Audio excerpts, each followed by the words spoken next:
শুভ দর্শক, আসসালামু আলাইকুম। আজকে এসেছি আপনাদেরকে দেখাতে হাইওয়েতে কিভাবে বাইক রাইড করবেন, সঠিক নিয়মটা। সবাই ভিডিওটি সম্পূর্ণ দেখবেন, না টেনে টেনে ভিডিওটি দেখতে থাকুন। So I can learn how to love.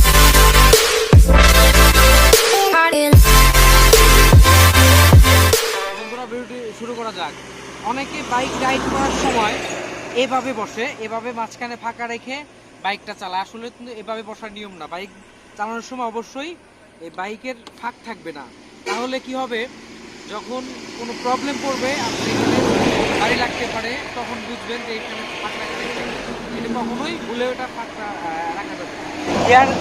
গিয়ারের উপরে পাটা রাখে, তো এটার উপরে পাটা রাখবেন না। পাটা একটু এভাবে হালকা বাঁকা করে, গিয়ার লিভারের উপরে থাকা যাবে না, অবশ্যই এইভাবে পাটা রাখবেন।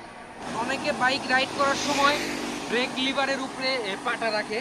এভাবে ব্রেক লিভারের উপরে পা রাখা যাবে না। বাইক চালানোর সময় অবশ্যই পাটা একটু এভাবে রাখতে হবে, কারণ ব্রেক লিভারের উপরে পা রাখলে ডিস্ক ব্রেক বা ড্রাম ব্রেকের ক্ষতি হয়।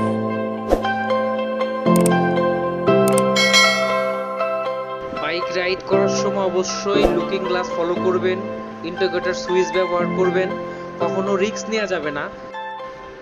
বন্ধুরা, ভিডিওটি ভালো লাগলে অবশ্যই লাইক, কমেন্ট অ্যান্ড সাবস্ক্রাইব করে আমাদের পাশেই থাকুন।